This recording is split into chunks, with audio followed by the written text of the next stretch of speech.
Aujourd'hui, on va parler de l'Église, qui est la lumière du monde, en soulignant son importance, sa beauté et ce qu'on appelle le génie catholique.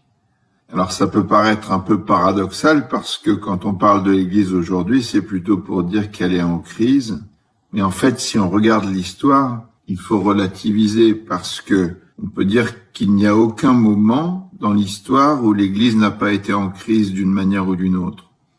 Elle a toujours été en crise, elle a toujours été attaquée. Mais c'est vrai que récemment, il y a eu des attaques médiatiques avec des moyens de communication nouveaux, extrêmement puissants, d'une puissance jamais vue ou presque. C'était il y a 2-3 ans, une série d'attaques très fortes, un peu du matraquage.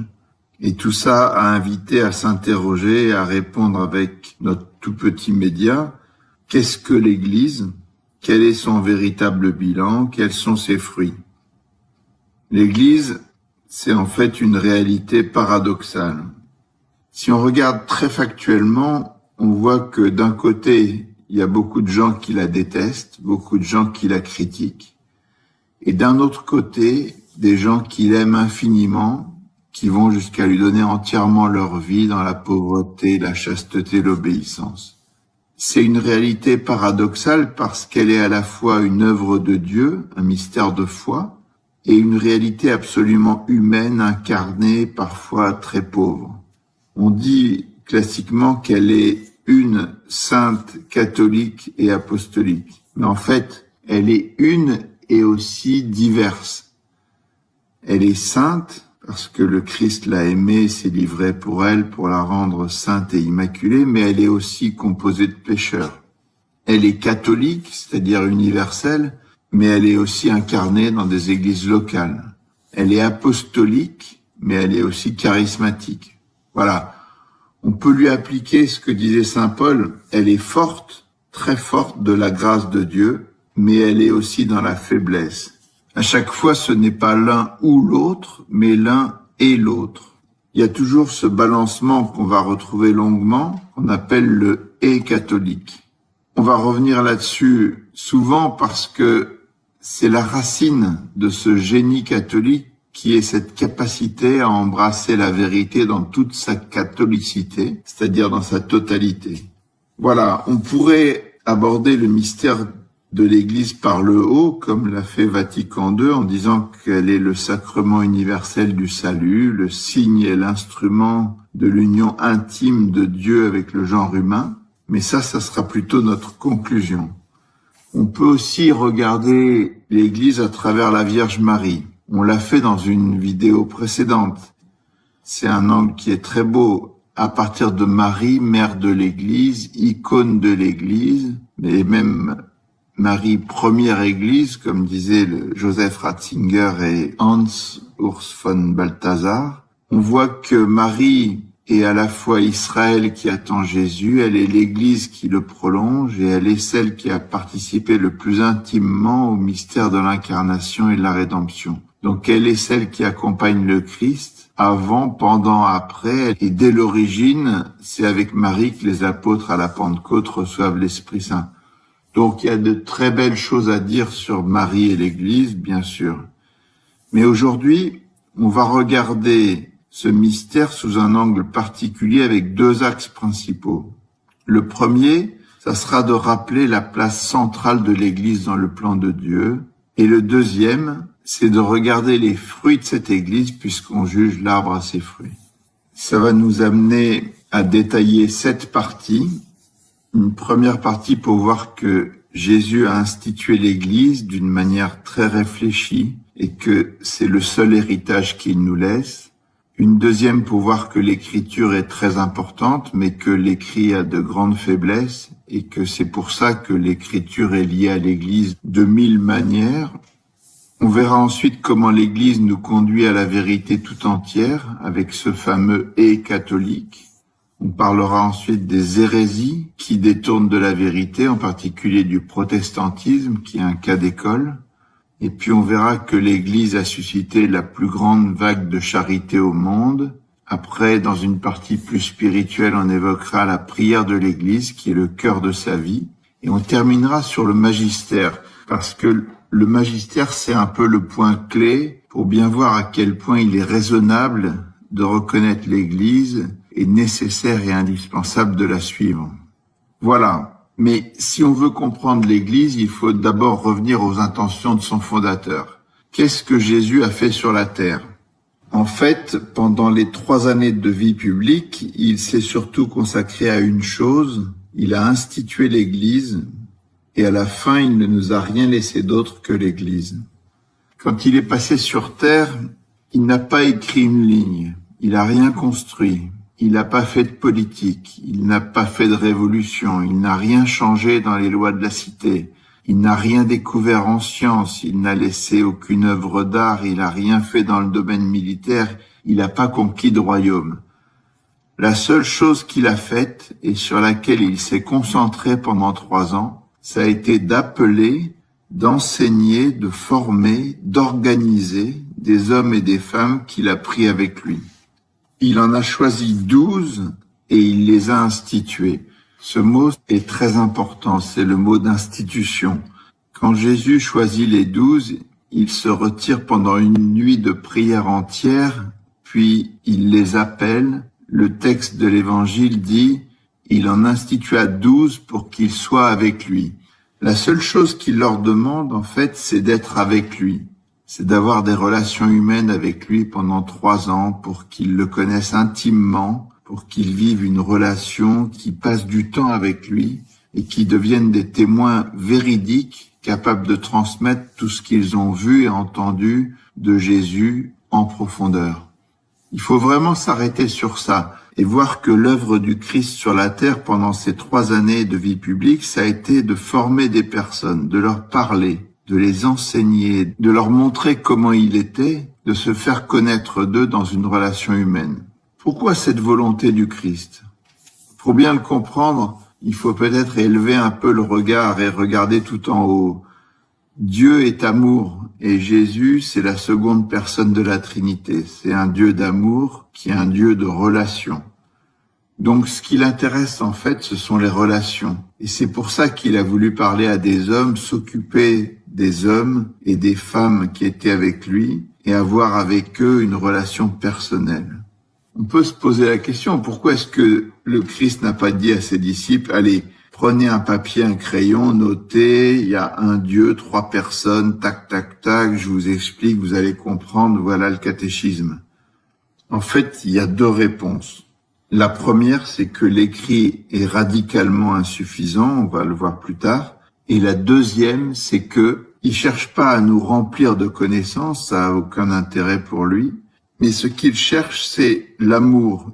Il nous appelle à l'amour, à la relation, comme des amis.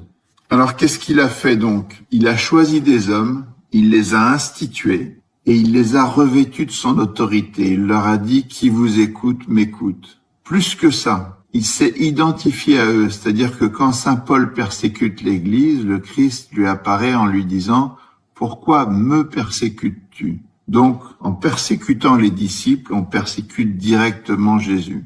Voilà. Donc, c'est très important de voir que cette Église a été fondée sur Pierre et sur les apôtres, les 12, qui sont les 12 fondations qui vont juger les 12 tribus d'Israël et à qui on doit se référer, comme saint Paul le fait lui-même, de peur d'avoir couru pour rien. Ce qui est intéressant aussi, c'est que le Christ a fait la même chose que ce que Dieu a fait dans l'Ancien Testament.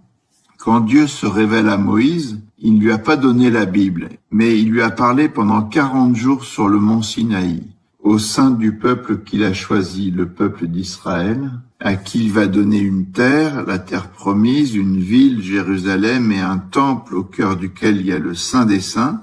Dieu fait cette révélation et il donne ses commandements en mettant en place une structure avec Aaron, le grand prêtre, dont la charge se transmet ensuite de génération en génération, 12 chefs des prêtres, qui étaient les représentants de toutes les tribus d'Israël, 72 membres d'un conseil qu'on appelle le Sanhédrin, et puis il y avait aussi des prêtres, des lévites, des anciens, des docteurs, des scribes. Donc Dieu a structuré son peuple, et c'est bien après que sont venues les Écritures. Moïse, au commencement, il reçoit les paroles de Dieu dans une relation avec lui, mais ces paroles ont été mises par écrit longtemps après.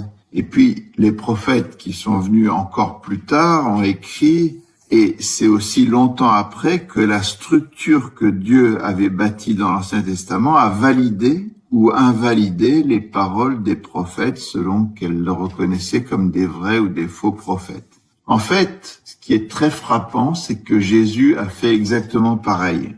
Il a décalqué le modèle de l'Ancien Testament. À la place du grand prêtre, il a mis Saint Pierre, le pape, qui lui succède puisque le Christ est le seul grand prêtre. À la place des 12 chefs des prêtres pour les 12 tribus d'Israël, il a institué les 12 apôtres qui vont donner les évêques. À la place des 72 membres du Sanhédrin, même si c'est pas vraiment à la place, mais en rapport avec ces 72, il forme les 72 disciples qui vont donner les conciles, la collégialité. Et puis il y a les pasteurs, les diacres, les anciens, les docteurs, et des prophètes aussi dans le Nouveau Testament. Et même aussi des vierges, des veuves, c'est-à-dire des consacrés. Dans ce cas-là aussi, l'écriture viendra bien après. C'est-à-dire qu'au début, quand Jésus s'en va à l'ascension, il n'y a rien d'écrit, peut-être des notes d'aide-mémoire, mais il y a juste des hommes qu'il a laissés et à qui il va donner son Esprit Saint. Et il ne restera rien d'autre. Donc, de même que dans l'Ancien Testament, il y avait un grand prêtre et des chefs des prêtres, il y a dans le Nouveau un pape et des évêques et une articulation de la primauté et de la collégialité. Là encore, il faut s'arrêter un petit peu et s'interroger. Même les païens reconnaissent que Jésus est un homme absolument exceptionnel. C'est l'homme qui a eu le plus d'influence sur l'histoire de l'humanité. Et donc, il était remarquable, il était réfléchi, il a préparé pendant 30 ans cette œuvre publique qui n'a duré que 3 ans. Donc, ce qu'il a fait, ce qu'il a choisi de faire, il l'a fait très consciemment. Or, il ne nous a laissé aucun texte. Par contre, il a voulu nous laisser une église à qui il a donné son esprit en nous disant « Je serai avec vous tous les jours jusqu'à la fin du monde ». Donc, il faut bien voir que tout ça part d'une volonté absolument claire de Jésus et que c'est très réfléchi. Et en fait, quand on regarde a posteriori, c'était la chose à faire parce que on voit bien que l'Église a fonctionné, qu'elle a pu conserver toutes les paroles du Christ et remplir toutes ses missions. Donc, voilà l'héritage de Jésus, l'Église et son magistère.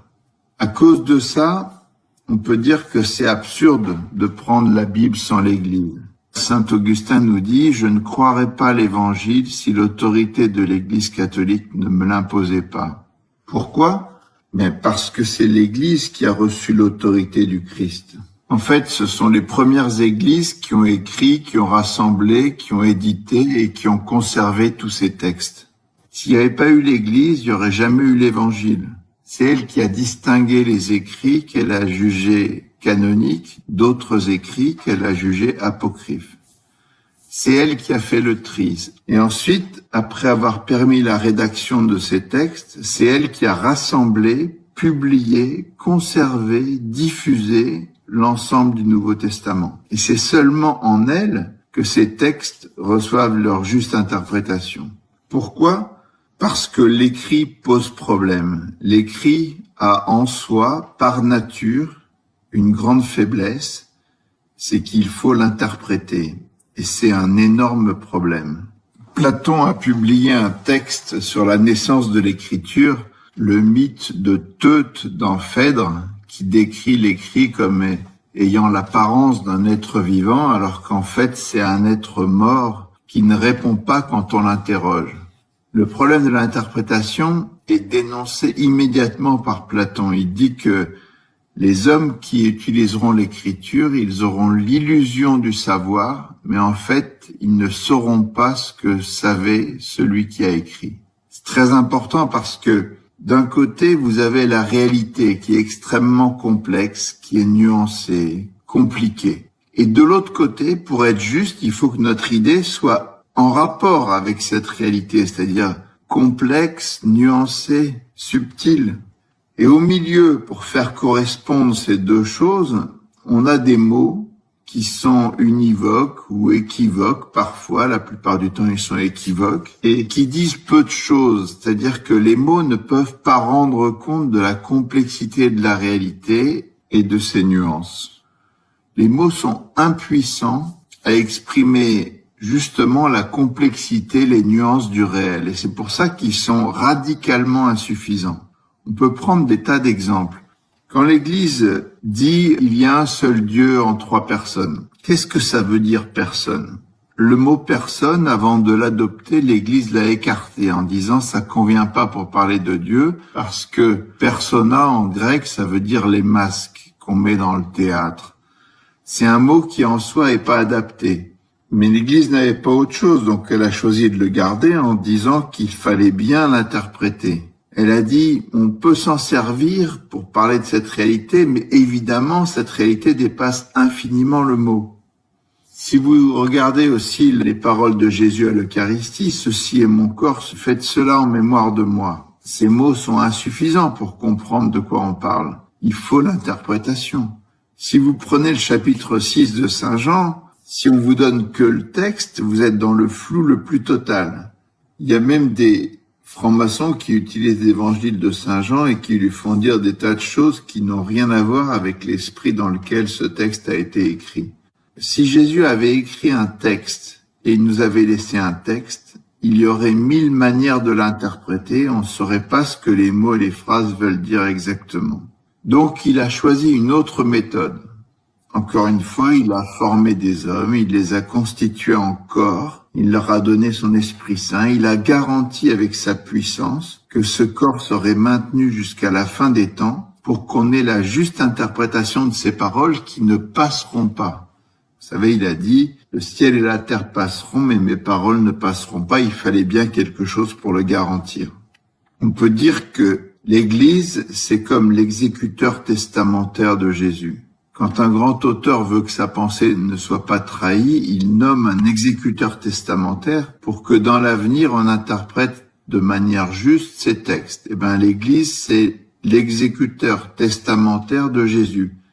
C'est-à-dire l'entité qui est nécessaire, qui est indispensable pour dire oui, c'est comme ça que pensait Jésus et non, c'est pas comme ça qu'il faut interpréter telle ou telle chose. Voilà. Et cette Église, elle existe depuis Jésus. Elle est une succession ininterrompue depuis Saint Pierre, avec l'un, Clé, Clément, et donc 266 papes, de Pierre au pape François. Et cette continuité, c'est une chose capitale, même si l'histoire a souvent été un peu rock'n'roll. Il n'y a jamais eu de rupture, ça c'est sûr. Mais quand on fait ce tableau-là, il faut le modérer un tout petit peu parce que la vie de l'Église, c'est pas un long fleuve tranquille.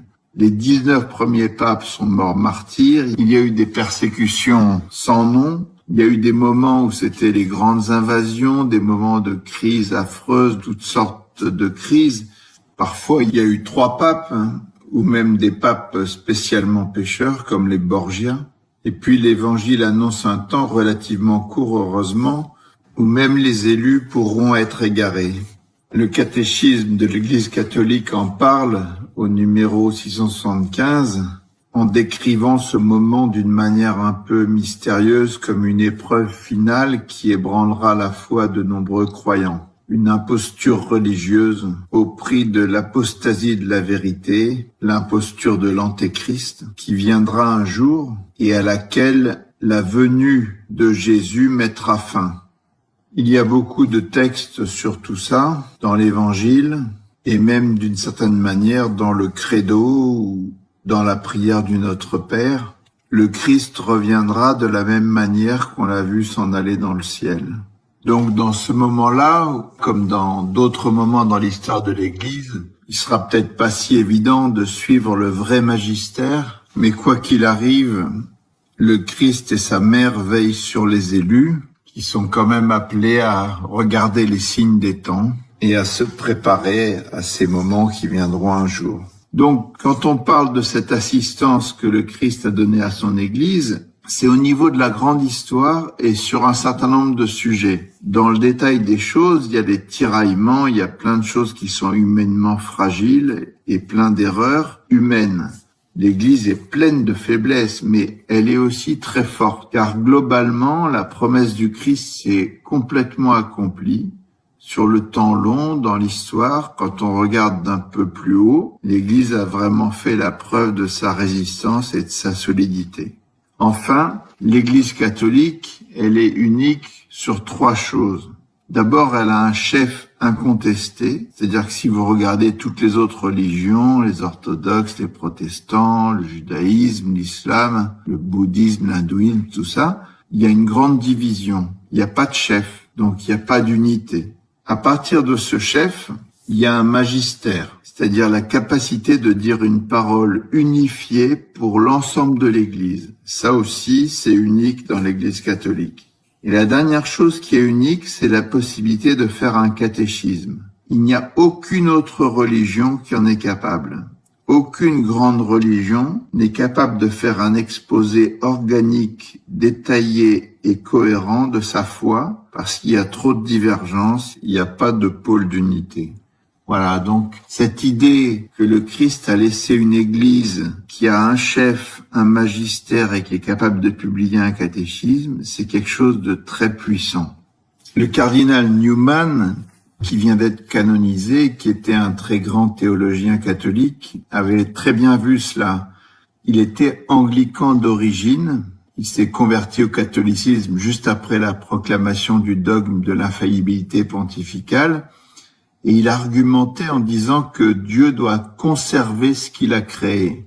On voit ça avec la création du monde. Dieu a créé l'univers, mais ensuite il le conserve dans l'existence. Eh bien, de même, la révélation suppose l'infaillibilité et le magistère. Parce qu'une fois que Dieu a parlé, il faut encore que cette parole demeure parmi les hommes de manière fiable. Donc le cardinal disait oui, la révélation implique en toute logique l'existence d'une autorité infaillible en matière de foi. Et c'est effectivement très logique. Voilà, en résumé, l'Église est au centre du projet de Dieu depuis l'origine. Si vous regardez le credo transmis par les apôtres, on croit en Dieu, mais on croit aussi en l'Église. C'est dans le credo. Ça fait partie de notre credo de croire que l'Église est dans le plan de Dieu, qu'elle a un rôle dans l'histoire du salut. Les pères de l'Église disaient que le monde a été créé en vue de l'Église, qui crée la communion entre les hommes et Dieu, et que pour scruter le mystère de l'Église, il faut méditer d'abord son origine dans le dessein de la Trinité. C'est donc le rapport des personnes qui crée un mystère de communion, et l'Église est à la fois le chemin, le but du dessein de Dieu et la fin de toute chose. Clément d'Alexandrie dit que la volonté de Dieu est un acte et qu'elle s'appelle le monde, et son intention est le salut des hommes et elle s'appelle l'Église. Origène disait « Je n'ai qu'une ambition, c'est d'être vraiment d'Église ». Saint Irénée dit que là où est l'Église, là est l'Esprit de Dieu, et là où est l'Esprit de Dieu, là est l'Église. Et Saint Cyprien, nul ne peut avoir Dieu pour père s'il n'a l'Église pour mère. Bref, il y a une forme d'assurance chez les pères de l'Église jusqu'à Jeanne d'Arc pour dire que Jésus et l'Église, c'est tout un. Donc, il faut se rappeler que cette Église est vraiment au centre et au fondement du projet de Dieu, qui compte sur elle et qui lui a donné les moyens de développer ses missions et de durer. Maintenant, nous allons regarder quelles sont ces missions et quel est le bilan de l'Église. On dit parfois qu'il y a 3 manières d'être dans l'Église. Vous avez la manière de Saint Pierre, l'Église hiérarchique. Vous avez aussi celle de Saint Paul ou Saint Thomas ou Saint Jacques le Majeur, l'Église des missionnaires qui vont sur le terrain. Et puis vous avez celle de Saint Jean, qui est la prière et la contemplation, qui a donné l'Église des religieux et des contemplatifs. On peut faire une certaine correspondance avec les 3 missions de prêtre, prophète et roi qui concernent tous les baptisés. Et l'Église reconnaît comme sienne 3 missions qui sont celles des évêques. Une mission de sanctification, donc par la prière, la liturgie, les sacrements, une mission d'enseignement de la vérité et une mission de gouvernement dans le service et la transformation du monde par la charité. Et donc, il y a 3 domaines qui sont la question de la vérité, sur laquelle l'Église a un charisme infaillible, la question de la charité, qui lui a permis de générer une vague de charité unique au monde, et la question de la prière, qui est une chose plus cachée, mais dont on dira pourquoi elle est évidemment absolument nécessaire au salut du monde. On va maintenant donc regarder les fruits de l'Église selon ces 3 axes, en commençant par le niveau de la vérité. Une des missions premières de l'Église, c'est évidemment d'annoncer le vrai et de dénoncer le faux. C'est un glaive à 2 tranchants. Il faut annoncer la vérité et dénoncer l'erreur. On peut voir que quand l'Église parle de la vérité, elle la décrit souvent d'une manière nuancée avec 2 pôles. Elle dit par exemple que Dieu est 1 et 3, que le Christ est homme et Dieu, que Marie est vierge et mère, que l'Église est sainte et composée de pécheurs, que la foi, c'est un don de Dieu, mais c'est aussi une œuvre pleinement humaine, que l'Écriture a Dieu pour auteur, mais elle a aussi des auteurs humains.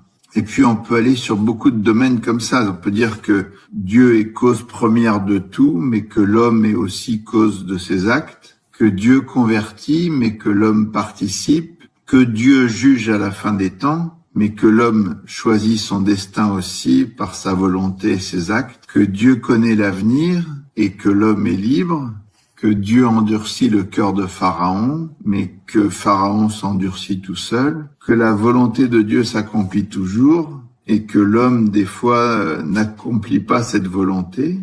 On dit aussi qu'il y a un ordre spirituel et un ordre temporel, qu'il y a un vicaire du Christ qui est le pape et un lieutenant du Christ qui est le roi, etc. Et puis, ce genre d'explication de la réalité entre 2 pôles, on peut l'associer aussi à la description de l'univers. Par exemple, on peut dire que l'univers est soumis au hasard, mais en même temps, il est ordonné et programmé. En lui, il y a une création et il y a une évolution. Il est matière et il est esprit. La lumière, on a vu en physique qu'elle est onde et corpuscule. Et quand on plonge dans le monde quantique, on peut voir qu'on peut être dans un état et dans un autre état en même temps. Qu'est-ce que tout ça veut dire? Qu'est-ce que c'est que ce « et » catholique qui permet de prendre en compte toute la dimension de la réalité?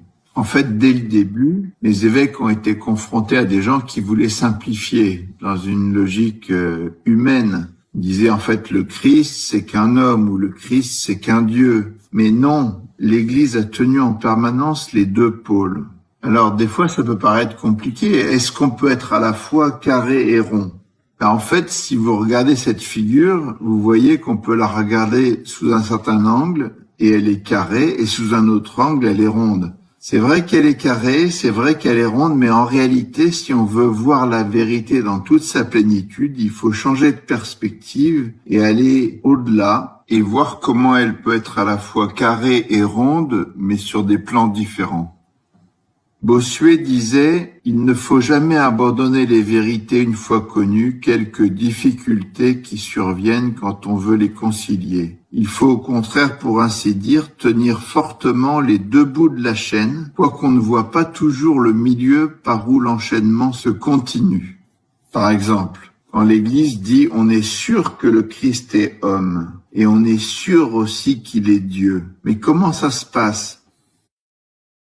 On peut travailler, mais il faut tenir les 2 bouts de la chaîne, si on veut rester dans la vérité tout entière. Saint Thomas d'Aquin, le plus grand des docteurs catholiques, il a fait ça toute sa vie.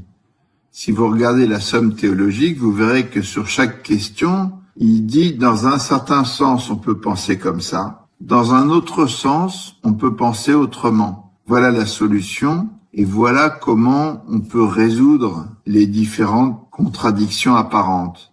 En fait, saint Thomas trouve toujours une solution plus englobante qui permet de garder la vérité tout entière. Et en faisant ça, c'est son génie propre, il est extrêmement catholique parce que non seulement il s'appuie sur le savoir de ses prédécesseurs, il invente pas tout, et en même temps, il a un respect de la vérité qui fait que il ne veut jamais s'aborder une partie pour rendre les choses plus simples. Donc, cette attention de rester toujours dans la plénitude de la vérité, comme l'Esprit Saint doit nous y conduire, elle est capitale et c'est le génie catholique.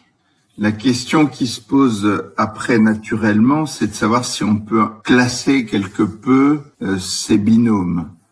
Alors, il y a une première classification qui domine un petit peu toutes les autres, c'est la question de la grâce et de la nature, qui est une question compliquée, parce que c'est l'articulation de l'action de Dieu par rapport à nos actions à nous, et comme Dieu est transcendant, sa manière de faire nous échappe. C'est-à-dire que c'est difficile de spécifier, de décrire la manière dont la grâce agit dans la nature. Saint Augustin, quand il en parlait, il prenait la comparaison du voilier. Il disait que le voilier avance parce qu'il y a le vent. C'est le vent de la grâce qui fait avancer le voilier, mais si l'homme ne tend pas la voile, le voilier ne bouge pas non plus.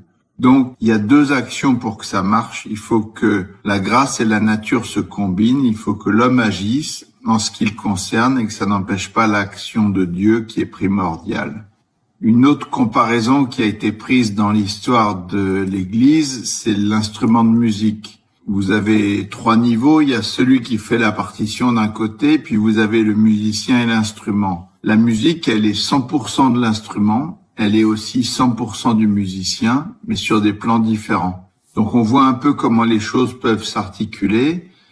C'est en ce sens qu'on peut dire, par exemple, que l'écriture est 100% l'œuvre d'un homme, et en même temps, elle est la parole de Dieu à 100% aussi. Dieu est l'auteur de l'écriture à sa manière, selon la grâce. Comme on le disait, il n'est pas toujours facile de décrire comment les choses fonctionnent. Comment est-ce que Dieu peut être, par exemple, la cause de tout dans le monde et que nous soyons, nous aussi, cause de nos propres actes? Puisqu'on est libre, on est aussi la cause de nos propres actes. Sinon, on n'est pas vraiment libre. Mais alors, comment est-ce que la causalité totale de Dieu sur l'ensemble de l'univers peut se concilier avec cette causalité qu'on exerce de manière entièrement libre, si on est libre? Tout ça a été étudié par les théologiens sans donner des solutions très évidentes. Il y a eu des débats terribles à partir de 1597 entre les dominicains qui tenaient la position de saint Thomas et les jésuites, disciples de Molina, les molinistes qui tenaient une autre position. Et après 120 réunions étalées sur plus de 10 ans, le pape Paul V a renvoyé tout le monde à la maison en disant on peut pas trancher. Et de ce fait, les deux doctrines sont tout à fait libres au sein de l'Église. On peut être thomiste ou moliniste. L'Église a dit, écoutez, on n'a pas la solution, mais on est sûr qu'on veut garder l'ensemble des deux vérités, que Dieu est cause de tout et qu'il est maître de l'histoire, et en même temps que l'homme est entièrement libre. Mais on ne voit pas exactement de quelle manière ça se produit. Il y a aussi d'autres types de binômes qui sont des pôles opposés, qu'on ne doit jamais négliger pour bien décrire le réel. Par exemple, si vous parlez de la Vierge Marie, vous pouvez dire comme Peggy qu'elle est infiniment grande parce qu'elle est infiniment petite. Et effectivement, la Vierge Marie, c'est à la fois la reine de l'univers et une humble servante. Si vous la regardez comme une humble servante seulement, vous n'avez pas l'ensemble du mystère de Marie. Et si vous la regardez comme la reine de tout sans voir qu'elle est aussi humble et servante, c'est pareil. Pour bien tenir l'ensemble du mystère de Marie, il faut les deux. Les théologiens nous disent qu'elle est montagne et abîme, qu'elle est reine et servante, qu'elle est épouse et inépousée, fontaine scellée et ouverte à tous, mère de tous. Elle est vierge et féconde, elle est le secret du roi et en même temps elle est connue dans toutes les générations. Elle est infiniment heureuse et bienheureuse et elle est infiniment douloureuse aussi. C'est pareil pour Saint Joseph qui est à la fois un prince de la lignée de David et l'humble charpentier de Nazareth. Il est avec Marie dans un mariage qui est à la fois virginal et fécond. On peut dire de même des apôtres qui sont tristes et joyeux, qui sont pauvres est riche, qu'il possède rien, mais il possède tout. Ils surabondent de joie et ils sont dans des tribulations permanentes.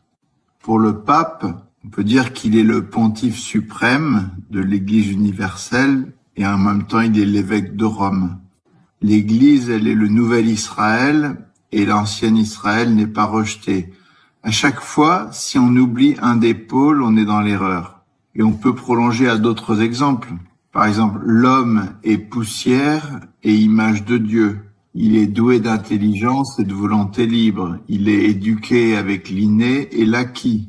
Ses connaissances lui viennent des sens et de sa capacité d'abstraction. Il y a le personnel et le communautaire. En l'humanité, il y a le masculin, le féminin, et patati et patata. On retrouve cela dans le domaine moral aussi. La sagesse de l'Église nous dit qu'il faut agir comme si tout dépendait de nous, en sachant que tout dépend de Dieu. Il y a cette sagesse profonde, ora et labora, la prière et le travail, c'est une attitude juste. Si vous êtes que dans la prière sans agir, vous êtes un peu un illuminé. Si vous êtes que dans l'action sans la prière, vous êtes un païen. Pour avoir la bonne attitude chrétienne, il faut les deux. C'est pareil quand vous êtes en relation avec des gens, il faut être dans l'amour et la vérité. Si vous êtes que dans l'amour sans la vérité, ça pose problème. Si vous êtes que dans la vérité sans amour, ça pose d'autres problèmes. Le pape François dit souvent que le diable dit la vérité, mais c'est pour condamner, alors que le chrétien dit la vérité pour sauver. Quand vous parlez avec des musulmans, il faut être dans le dialogue et l'annonce, jamais l'un sans l'autre. C'est pareil avec la loi et la liberté, la lettre et l'esprit, le texte et l'interprétation, les paroles et les actes. Si vous êtes dans l'action sans jamais parler, vous ne transmettez rien. Si vous êtes dans les paroles mais que vous ne faites rien, vous êtes un peu hypocrite. Ces équilibres sont partout dans la vie morale. Il faut aimer Dieu et le prochain. Il faut se guider avec sa raison, sa vie intérieure et le magistère de l'Église. L'homme et la femme sont égaux et l'homme est le chef de la femme. La femme doit être soumise à son mari et les maris doivent aimer leurs femmes jusqu'à donner leur vie. Les enfants doivent obéir à leurs parents et les parents ne doivent pas exaspérer leurs enfants.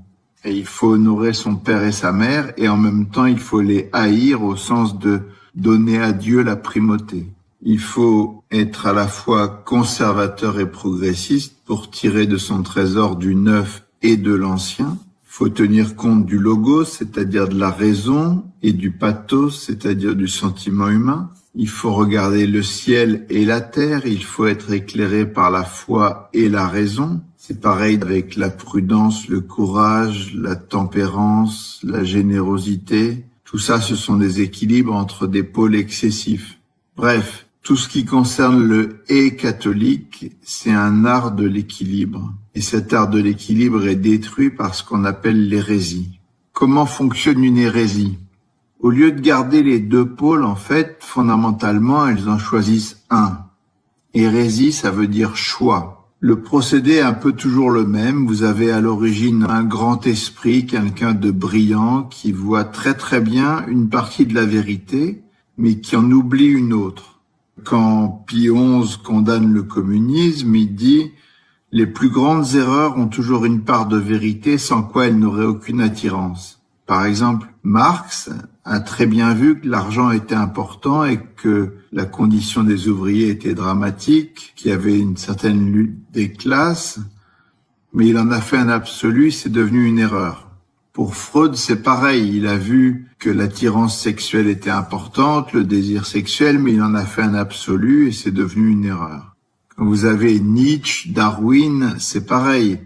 Nietzsche a bien vu la volonté de puissance, mais il en a fait l'alpha et l'oméga des choses et ça, c'est pas vrai. Et Darwin, il a prétendu tout expliquer par la sélection naturelle, qui est une réalité, mais c'est pas ce qui explique tout et loin de là.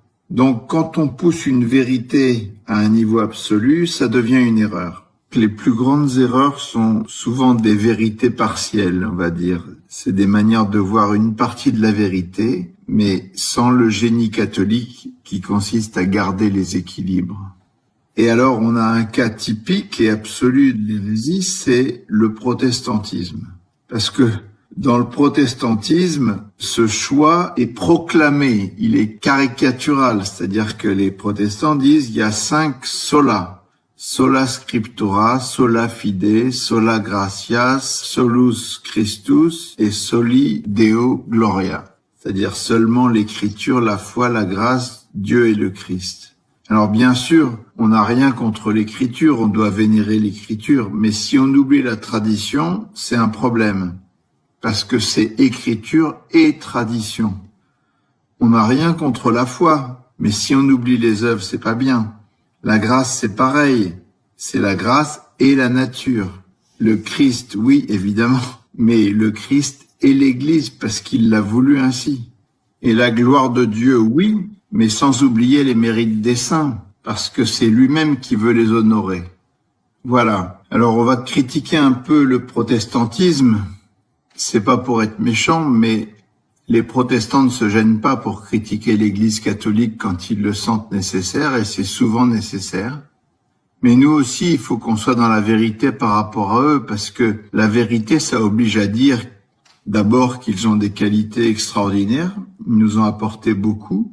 C'est grâce à eux qu'on a retrouvé le goût de la lecture de l'Écriture sainte. C'est par eux qu'est venu le mouvement charismatique, c'est aussi très important. C'est par eux qu'on a repris le sens de l'évangélisation et de la mission. Les évangéliques, ils sont partis de 0 au début du XXe siècle, ils sont 500 millions aujourd'hui. Donc c'est un désir missionnaire fantastique qu'on ferait bien d'imiter. Et s'il y a des chrétiens dans tous les villages d'Algérie aujourd'hui, c'est grâce à eux. Ou en Chine, c'est pareil. Voilà, on a pas mal de leçons à prendre. C'est grâce à eux aussi qu'il y a des prières de louange, des prières de guérison, des miracles, beaucoup de choses. Voilà, tout ça pour dire que c'est pas pour critiquer bêtement les protestants, mais il y a un domaine où ça va pas du tout, c'est au niveau de la vérité. Ce qui est appréciable dans l'Église catholique, c'est qu'elle est capable d'écouter, de se réformer, de se corriger. Les critiques des protestants, elles ont été accueillies. C'est-à-dire qu'aujourd'hui, on lit davantage l'Écriture, on essaie de devenir charismatique, on essaie d'évangéliser, parce qu'on peut se corriger. Et aussi, certainement, ils ont besoin de se corriger et de retrouver l'unité de l'Église autour du pape, parce qu'on va voir que c'est vraiment un point flagrant. Comment se présente donc l'histoire du protestantisme? C'est une histoire assez étonnante et sans juger au fort interne, on peut dire qu'il y a une position d'orgueil qui est assez intenable, qui vient de Luther, Calvin, Zwingli et tous les autres. Saint Thomas d'Aquin a écrit un article très intéressant où il dit que si on n'adhère pas à la foi de l'Église sur un seul article de foi, on n'a pas la foi du tout. Qu'est-ce qu'il veut dire par là? Il veut dire en fait que soit la foi vous la recevez de l'Église parce que vous avez de bonnes raisons de penser que l'Église transmet la vérité de Dieu, et dans ces cas-là c'est une vérité qui dépasse ce que vous pouvez produire par votre propre cerveau ou toute vérité humaine. Si par contre le critère ultime de vérité c'est ce que vous avez décidé de croire, si c'est votre cerveau qui décide si tel article de foi est vrai ou tel autre est faux, ça veut dire qu'en dernier instant, ça repose sur vous, donc sur rien de sérieux. Et dans ces cas-là, vous n'avez pas la foi du tout. Vous la tenez pas de l'Église. Alors comment ça s'est fait pratiquement? En fait, en 1517, le 31 octobre, Luther affiche sur l'église de Wittenberg les 95 thèses personnelles où il dit « Voilà l'église, le pape, à mon avis, raconte des choses qui ne vont pas. Voilà ce qu'il faudrait penser sur la question des indulgences en particulier. » Et ça, c'est pas encore très grave parce qu'on a le droit d'avoir un avis sur ce que dit le pape ou l'église. Mais après, il y a des échanges avec le pape. Et le pape fait une bulle, et en décembre 1520, Luther brûle de manière publique la bulle du pape et il rompt avec lui. Ça, c'est une attitude qui est un point de basculement. Parce que les papes de l'époque n'étaient pas forcément extrêmement brillants. 2 siècles avant, et Saint François lui aussi trouvait qu'il y avait des problèmes dans l'Église et il pensait que les évêques et le pape ne se comportaient pas de manière complètement évangélique. Mais au lieu de prendre le contre-pied de se proclamer magistère en face de ces personnes, il s'est converti lui-même Il est parti vivre de pauvreté, il a transformé l'Église. Mais Luther, il fait pas ça. Luther, il dit, en fait, je vais revenir à la foi de toujours, les papes d'aujourd'hui ont dévié, ils se sont trompés, et moi, je vais vous expliquer quelle est la vraie foi. En fait, au départ, il voulait pas créer une autre Église, il voulait juste retrouver la foi pure, la foi du passé. Mais là où il y a un dérapage, c'est qu'il est en train de dire ce que le pape, les évêques, les conciles, les pères, les docteurs enseignent depuis 2000 ans, c'est bien, mais moi, je vais vous dire aujourd'hui ce qu'est la vraie foi. Et juste derrière lui, il y en a un autre qui arrive, qui s'appelle Zwingli, qui dit non, c'est pas Luther qui a raison, c'est pas les papes, les conciles, les docteurs, non, c'est moi. Et puis après, il y a Calvin qui dit non, c'est pas Luther, c'est pas Zwingli, c'est moi. Et ça continue comme ça sans cesse. Donc, encore une fois, on peut critiquer les papes, les évêques, c'est pas gênant, on peut les critiquer avec respect. Mais il y a un acte de rupture qu'il ne faut pas faire, il y a une ligne jaune à pas dépasser. C'est comme un père de famille. Vous avez le droit de trouver que votre père est trop violent, qu'il dit des gros mots, que c'est pas bien, qu'il est alcoolique. Ça fait beaucoup de choses et c'est pas bien du tout. Mais ça reste votre père. Le Christ a épousé l'Église, il a donné sa vie pour elle, il s'est lié de manière sacramentelle à son Église. Il y a un mariage indissoluble entre le Christ et l'Église et il n'y aura pas d'acte de répudiation. Donc c'est pas à nous de créer une autre Église. L'Église, elle doit se réformer, elle doit se transformer, elle doit se purifier. Elle n'a jamais été parfaite. Et quand on demandait à Mère Teresa ce qu'il faut changer dans l'Église, elle disait « vous et moi », comme Saint François. Donc voilà le problème de la démarche de Luther, Zwingli, Calvin et les suivants qui a conduit à une division extraordinaire. Aujourd'hui, il y a plus de 1500 églises protestantes et on sait que la division, c'est l'œuvre du diable au sens de diabolos, celui qui divise. C'est pas ce que le Christ voulait. Il voulait qu'on soit unis autour du pape et des évêques. Voilà. Donc, tout ça nous ramène à la question du magistère. Derrière Luther, Calvin, Zwingli, il y aura les anabaptistes, les puritains, les méthodistes, une succession de réveils, de pentecôtisme, le mouvement évangélique, une diversité et aussi des divisions à n'en plus finir et des rivalités insurmontables. Avant le protestantisme, l'Église avait déjà dû s'opposer à énormément d'erreurs. Il y avait les gnostiques, marcions, les ébionites, les adoptionnistes, l'arianisme, le docétisme, le pélagianisme, le nestorianisme, le monophysisme, les iconoclastes et plein de choses, les cathares, les vaudois, les jansénistes, les unitariens, les modernistes, toutes sortes de millénarismes. Bon, ça a pullulé dans le passé, ça continue aujourd'hui. Aujourd'hui encore, vous avez des chrétiens qui trouvent que le pape et les évêques sont pas parfaits et ils deviennent intégristes. Ils ont exactement la même démarche que Luther, c'est-à-dire qu'ils sont dans une attitude de vouloir retrouver la foi de toujours en se positionnant eux-mêmes comme le nouveau magistère et en jugeant l'Église. Et là, ça franchit la ligne jaune. Et puis aujourd'hui, il y a quelque chose de complètement nouveau avec Internet. On dit que dans les 3, 4, 5 dernières années, il y a eu plus d'informations produites que dans toute l'histoire de l'humanité auparavant. Tout le monde devient youtubeur, nous aussi. Mais enfin, tout le monde proclame sa manière de voir le monde à partir de sa pensée. Donc il y a des gourous, il y a des coachs, il y a des gens plus ou moins illuminés qui vont vous expliquer la vision du monde qu'ils ont. Et ça, c'est pareil, c'est pas possible parce que, en dernière instance, ça repose sur eux. Et Jésus dit bien que quand des aveugles guident des aveugles, ils tombent dans un trou. Et Jésus, on lui a posé la question à un moment, on lui a dit « Par quelle autorité est-ce que tu fais ça ?» Et il n'a pas voulu répondre parce que la réponse, ça aurait été « Je le fais de ma propre autorité parce que je suis Dieu et le Fils aimé du Père ». Ça aurait pas été audible pour les auditeurs. Il leur a répondu par une question. Je vous répondrai si vous me dites par quelle autorité Jean-Baptiste baptisait. Alors c'était pareil, c'était l'autorité de Dieu, donc ils n'ont pas pu répondre. Mais aujourd'hui, à tous ceux qui enseignent sur YouTube et partout, on peut leur poser la même question. Par quelle autorité vous enseignez? Quelle est cette nouvelle vision du monde? D'où vient ce savoir? Donc la question clé, c'est celle du magistère.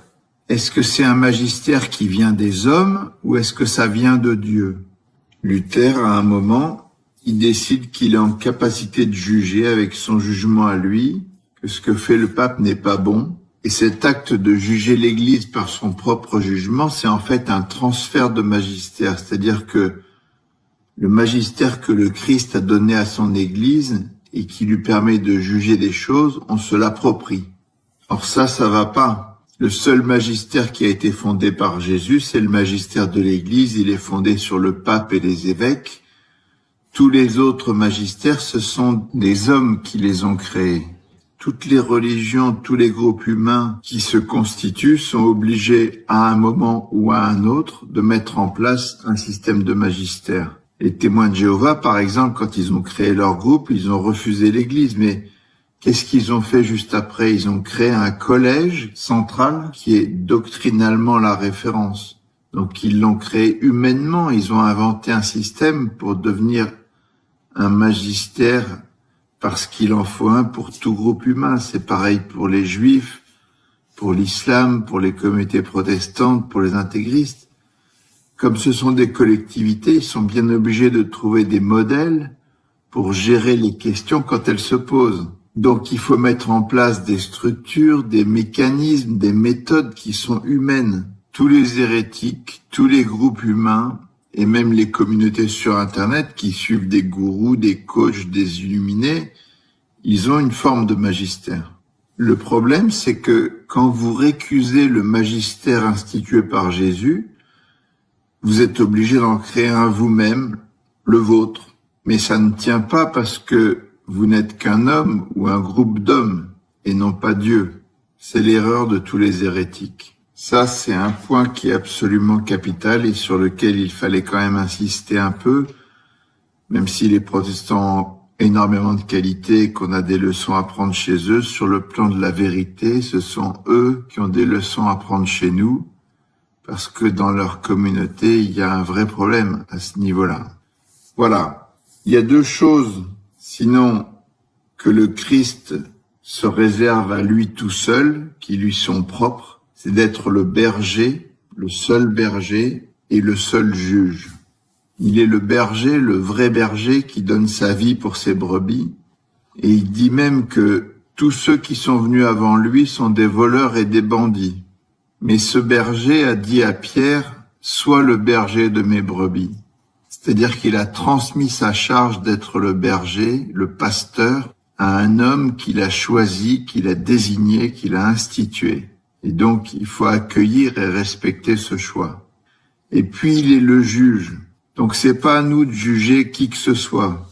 Et puis, comme on a tapé un peu sur les protestants, un peu sur les intégristes, un peu sur les youtubeurs et les gourous de notre époque, il faut pas faire les malins non plus parce que, en tant que catholique, on a reçu énormément et il nous sera beaucoup demandé. Donc, en fait, tout le retard qu'on a par rapport aux protestants sur plein de choses, au niveau de l'engagement évangélique, de l'action missionnaire et tout ça, le Christ peut ne pas le comprendre parce qu'on a tellement reçu qu'on devrait être largement en avance. Et c'est pas le cas.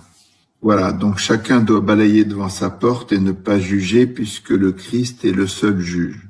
Quel est le fondement de ce charisme de vérité infaillible de l'Église?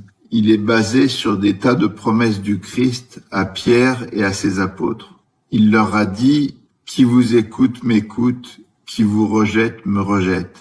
C'est-à-dire qu'il identifie son action et son autorité et il s'identifie lui-même à l'Église. Tout ce que vous aurez lié sur la terre sera lié dans le ciel.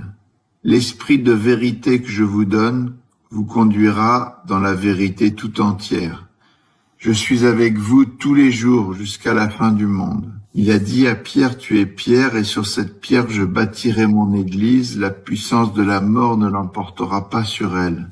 Je te donnerai les clés du royaume des cieux, tout ce que tu liras sur la terre sera lié dans les cieux. J'ai prié pour toi, pour que ta foi ne défaille pas. Donc, la prière du Christ nous garantit que quand il sera revenu, Pierre doit affermir ses frères. Il est le pasteur des brebis. Le Christ lui a dit 3 fois pour effacer le triple reniement.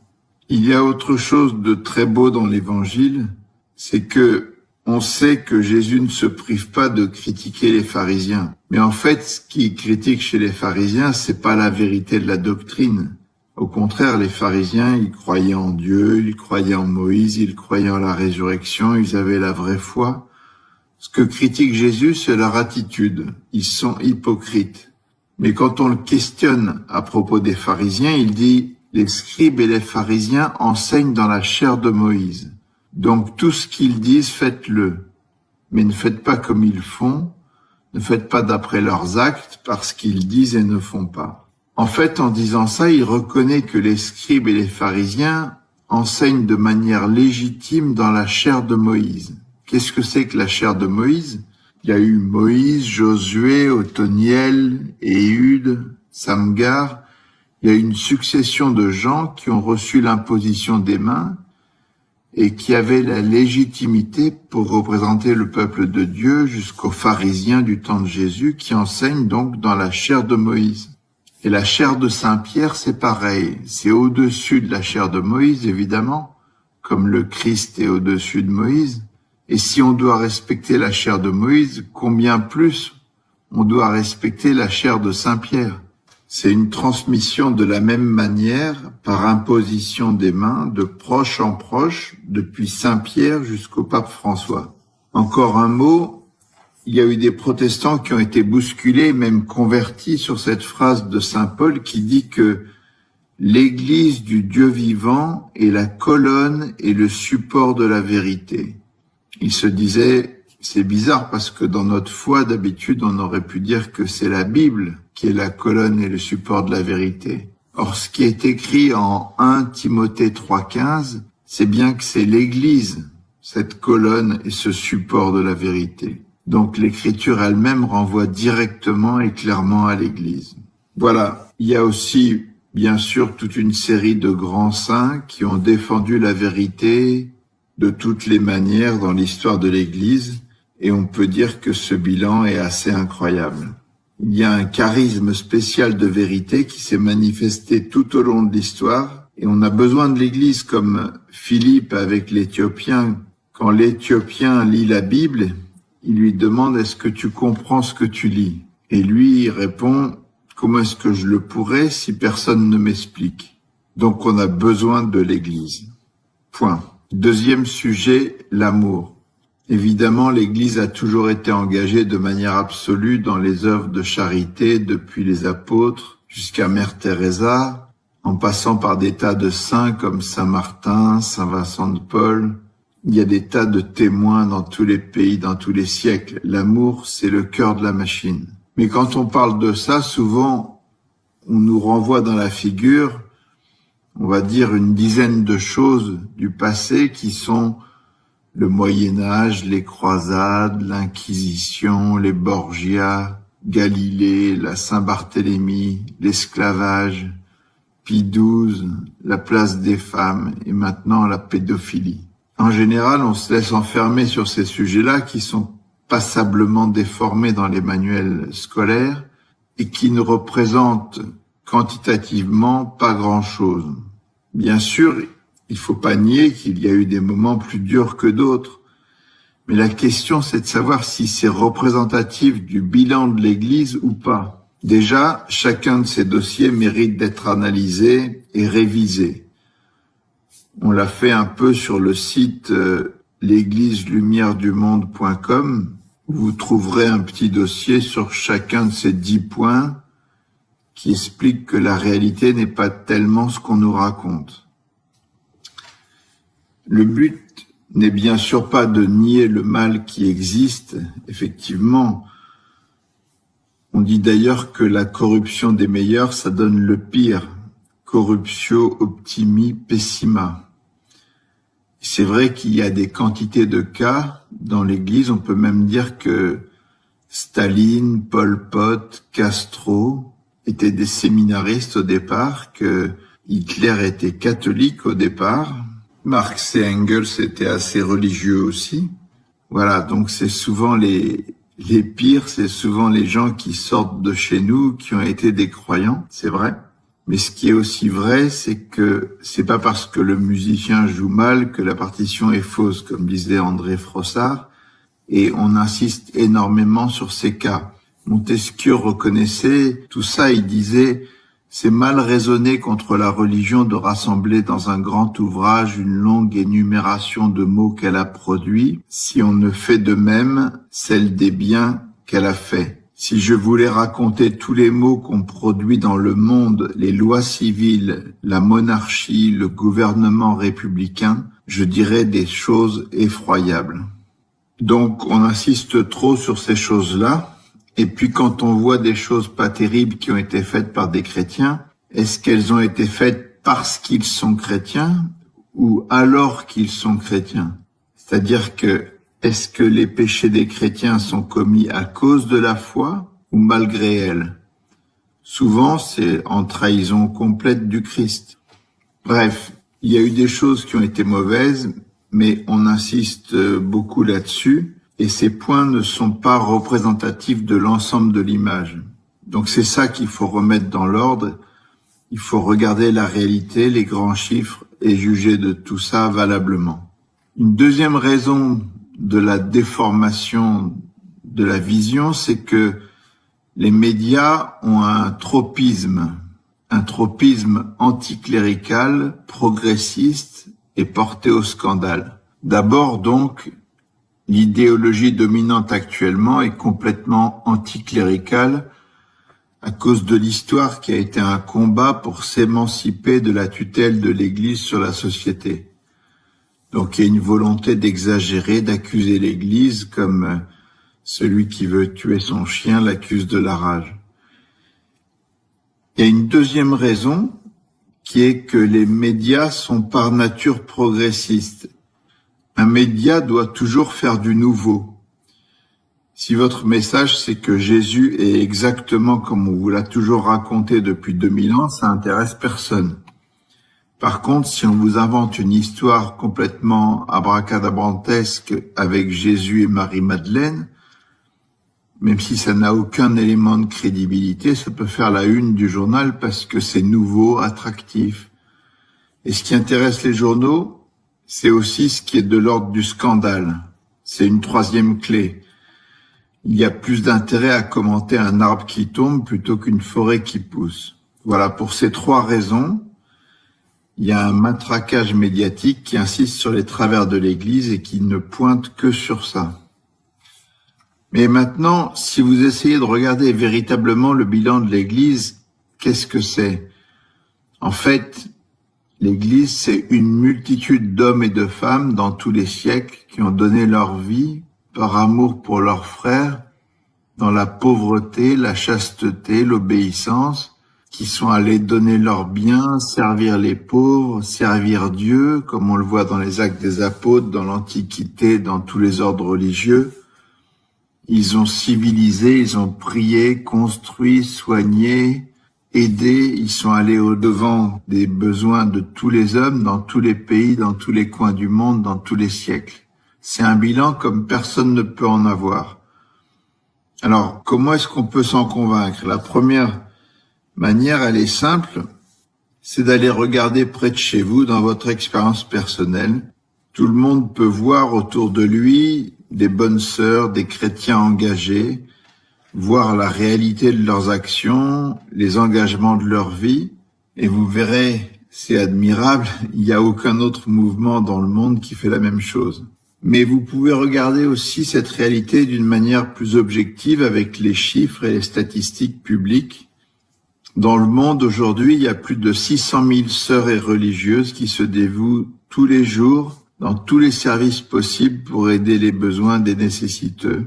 Il y a 52 000 religieux, 400 000 prêtres qui donnent leur vie, 200 000 paroisses qui ont des œuvres de charité. Il y a des milliards qui sont récoltés chaque année dans tous les pays pour faire la charité, et tout ça sans aucune exclusive, c'est-à-dire que c'est pas que pour les catholiques, c'est pour tous les hommes dans une démarche absolument gratuite et pure, ce qui n'est pas le cas de beaucoup d'autres religions. Personne ne fait mieux que ça. Vous avez aussi les institutions qui ont été créées par l'Église, plus de 5500 hôpitaux, 18 000 cliniques, 16 000 maisons de retraite, 10 000 orphelinats, la plupart dans les pays en voie de développement. Et tout ça pour soutenir, pour aider, pour nourrir, pour développer. Aucun autre mouvement ne peut être comparé à ça. Il y a plus de 140 000 écoles créées par l'Église dans toutes les parties du monde. C'est l'Église aussi qui a créé les universités, qui a fondé le système scolaire. Ça peut être comparé à rien. L'Église a aussi été partout au service du droit. Elle a combattu toutes les formes d'esclavage humain. Elle a fait œuvre de civilisation par les moines qui ont défriché les terrains, asséché les marais, qui ont conservé les ouvrages, qui ont développé des métiers, fécondé les arts, la culture, tout ça. Il y a toute une œuvre aussi de justice et de paix, une œuvre au service des hommes. Bref, aucune organisation, évidemment, ne peut se comparer à l'Église catholique dont le bilan, si vous allez voir dans le détail, tout ce qu'on rapporte, c'est dans le petit livre qu'on a publié, ce bilan est absolument impressionnant. Donc, sur le plan simplement humain, le bilan de l'Église est magnifique et extraordinaire. Comme sainte Thérèse de Lisieux l'avait découvert, l'Église a un cœur et ce cœur est brûlant d'amour. Et il faut donc aussi juger l'Église avec les immenses fruits de charité qu'elle donne tous les jours. Il ne faudrait pas que quelques arbres passablement grossis, déformés, cachent toute la forêt. Voilà, donc on peut dire que la conclusion numéro 2, c'est que la vague de charité que l'Église a produite est jamais vue, unique au monde, et elle traverse tous les siècles.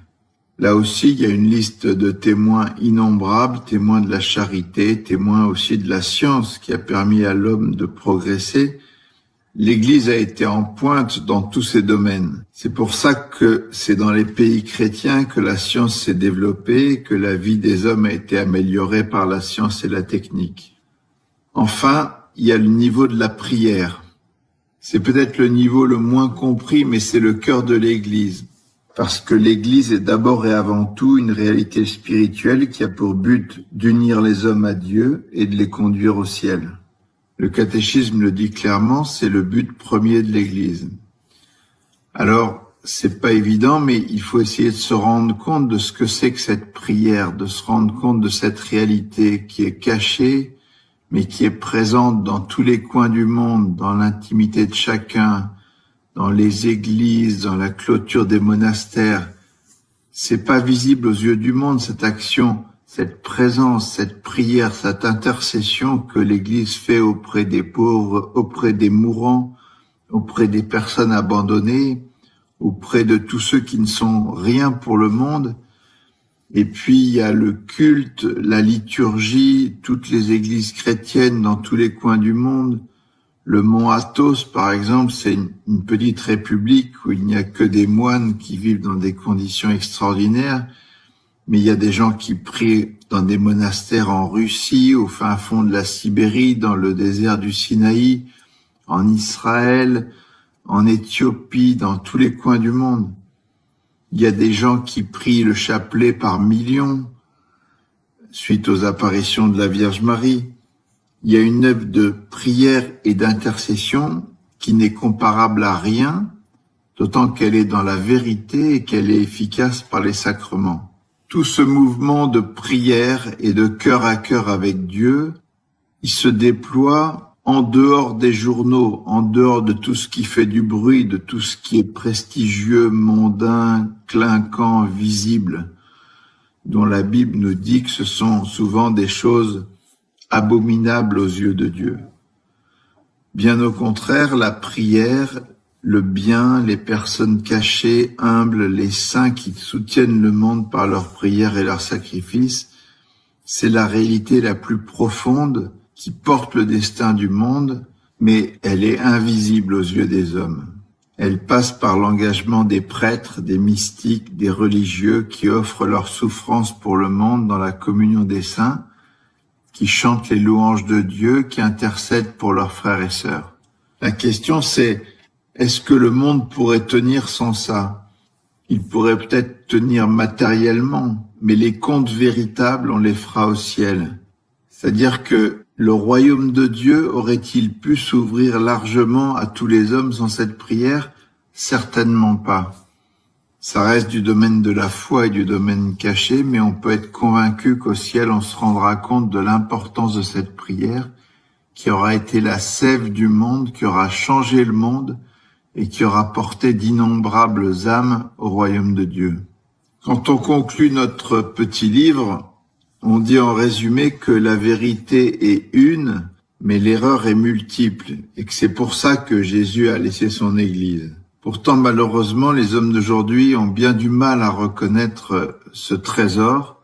Donc, dans une dernière partie, la 7e, on va montrer que seul le magistère de l'Église peut nous dire le vrai sur toutes les grandes questions qui nous dépassent. Qu'est-ce qui est raisonnable? Comment est-ce qu'on accède à la vérité en matière métaphysique? C'est pas si évident de parler des questions fondamentales. D'où venons-nous? Quelle est notre origine? Quelle est notre fin? Pourquoi le mal? D'où vient-il? Qui en est responsable? Est-ce qu'on peut s'en libérer? Comment peut-on dire des choses intelligentes sur ces questions qui nous dépassent? Quelle est la rationalité avec laquelle on va essayer d'avoir un discours vrai? En fait, comme on avait dit dans une vidéo précédente, il y a 4 manières d'accéder à la vérité. Il y a votre expérience personnelle, celle que vous pouvez faire avec Dieu, si vous faites ce que Jésus demande, c'est-à-dire si vous gardez ses commandements, au bout d'un moment, il se manifeste à vous parce que votre prière est exaucée, vous le rencontrez personnellement. Ça, c'est l'expérience la plus forte, c'est celle qui permet aux gens d'être des témoins accrochés, de devenir des martyrs, parce qu'ils ont rencontré personnellement Jésus.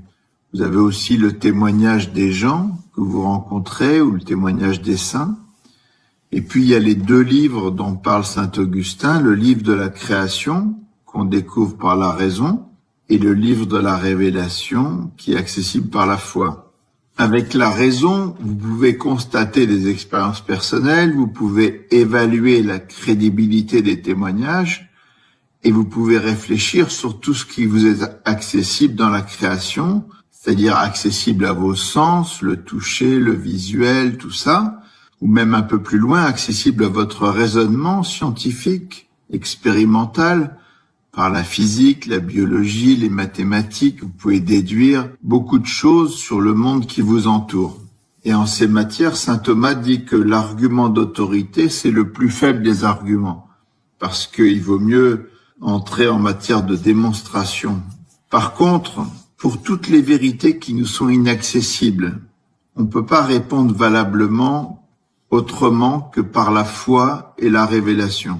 À ce moment-là, l'argument d'autorité devient le plus fort, dit saint Thomas. Si vous avez ces questions, d'où vient-on, où va-t-on, qui est Dieu, qu'est-ce qu'il y a après la mort, toutes ces questions-là, vous pouvez pas les appréhender avec votre raison, ce serait déraisonnable. Vous êtes jeté dans l'existence sans mode d'emploi, et tout le monde cherche à avoir une lumière sur tout ça. Mais comment faire? Quelle est l'attitude raisonnable, rationnelle? En fait, la rationalité fonctionne encore parce que l'Église chrétienne, elle est basée sur le logos. Le logos est à l'origine de tout. Au commencement, il y avait le logos était avec Dieu, et le logos était Dieu. Cette notion de logos, elle est très importante, c'est à la fois le sens, la rationalité, la loi, l'intelligence. C'est une notion très complexe, mais la foi chrétienne nous demande de rester toujours dans le logos, de faire confiance à la raison. Alors la raison, qu'est-ce qu'elle nous dit? Elle nous dit qu'il y a des preuves très fortes de l'existence de Dieu, des preuves accessibles à la lumière naturelle de la raison, qui sont d'abord des preuves philosophiques. On pourra résumer les 3 grandes. La première, c'est Dieu qui est cause première de tout ce qui existe. Il y aurait rien si Dieu n'existait pas. Donc c'est Dieu qui donne l'existence à toutes les choses en permanence. On peut montrer que c'est nécessaire. Il y a la preuve par le commencement de l'univers. On peut démontrer par la philosophie, mais aussi maintenant par la thermodynamique, la cosmologie, avec l'illustration du Big Bang, qu'il y a un commencement à notre univers qui est constitué d'espace, de temps, de matière. Et donc, s'il y a un commencement, c'est qu'il y a un créateur qui le précède, qui est immatériel, non spatial, intemporel. On peut montrer aussi, et la science nous aide encore beaucoup sur ce point-là, qu'il y a un ordre dans l'univers, qu'il y a une intelligence extraordinaire qui a réglé tous les paramètres de l'univers, les constantes, mais aussi les lois, les données initiales. Donc, cet ordre, il faut bien qu'il ait un auteur, et c'est aussi une démonstration de l'existence de Dieu. Enfin, il y a un accès à Dieu par l'esprit, par la conscience, et puis il y a toutes les preuves innombrables qui sont liées à la révélation, qui sont Jésus lui-même, la sublimité de sa parole, les prophéties qui se sont accomplies, les miracles innombrables de toutes sortes, l'expansion du christianisme, la permanence de l'Église, tous les exemples des saints qui sont innombrables aussi, l'histoire d'Israël, la consécration des multitudes, les témoignages de tous les gens qui vivent avec Dieu. Et puis, il y a même les témoignages de ceux qui ont vu, entendu ou une apparition de Jésus ou de Marie. On faisait le compte avec quelques amis et on voyait presque 20 personnes qu'on connaît personnellement, qui ont eu une expérience personnelle mystique de Jésus ou de Marie, sous forme d'apparition ou de message. Et ça, c'est totalement unique dans l'Église chrétienne. Vous avez personne qui a une apparition de Mahomet ou de Bouddha. Dans l'Église chrétienne, ce sont de très nombreuses personnes qui ont ce genre de charisme. Et il serait aberrant de penser que ces gens-là sont tous des menteurs. Voilà. En résumé, pour toutes ces raisons-là, on a des raisons extrêmement puissantes, fortes, rationnelles de croire en Jésus. Et Jésus nous donne l'Église, qui nous dit la vérité de la part de Dieu. Donc cette démarche, elle est complètement rationnelle. On a une boussole sûre pour appréhender toutes les vérités qui nous dépassent. Cette boussole, c'est l'Église, elle est la vraie lumière qui indique le vrai chemin du ciel. Cette démarche, encore une fois, elle est parfaitement rationnelle. Toutes les autres démarches sont irrationnelles, par contre. Tous ceux qui vous racontent comment ça se passe après la mort ou qui s'appuient sur autre chose que l'Église qui nous est donnée par Jésus, à la fin, c'est leur cerveau ou celui de leurs copains qui sont des simples humains, qui font le mix avec une doctrine qui repose sur des bases extrêmement fragiles. Voilà. Encore une fois, pour terminer, l'Église nous est donnée par Jésus, ça change tout, elle est seule habilitée à parler, sanctifier, agir au nom de Dieu, elle est la boussole et la lumière du monde, donc il faut cesser de juger et de critiquer l'Église. Au contraire, il faut la rejoindre, il faut travailler avec elle, il faut faire comme Jeanne d'Arc, c'est-à-dire que malgré les persécutions que parfois même l'Église nous inflige, le cardinal Lustiger disait que tant qu'on n'a pas été persécuté par l'Église, on n'est pas un vrai chrétien. Eh ben, il faut reconnaître avec Jeanne d'Arc que l'Église et Dieu, c'est tout un. Il faut pas en faire de difficulté. Il faut rejoindre l'Église et la reconsidérer. Dans le passé, on disait « hors de l'Église, point de salut ». Mais ça reste vrai. Cette phrase, elle est dans le catéchisme. Évidemment, il faut l'interpréter correctement, c'est-à-dire que oui, l'Église est le seul chemin vers Dieu, mais elle est composée d'une partie visible et d'une partie invisible, c'est-à-dire qu'il y a des gens qui appartiennent à l'Église parce qu'ils sont de bonne volonté, sans le savoir, donc elle n'est pas limitée aux frontières de ce qu'on voit, mais sinon, ce dicton que hors de l'Église, il n'y a pas de salut, il est réel, parce que l'Église, elle est indispensable pour la relation à Dieu. Et donc, on comprend combien est vrai ce qu'a dit le Concile Vatican II. L'Église est bien le sacrement universel du salut. Elle est le signe et l'instrument de l'union intime de Dieu avec le genre humain. Bref, si on prétend se passer de l'Église et faire autrement avec notre propre cerveau, on est sûr et certain d'être dans l'erreur. Voilà en 2 mots. Donc, si vous êtes convaincu et si le petit livre vous plaît, vous pouvez en acheter, en distribuer, devenir missionnaire et transmettre tout ça à tout le monde avec cette vidéo aussi. Merci de votre engagement, de votre soutien, de votre aide et de votre prière.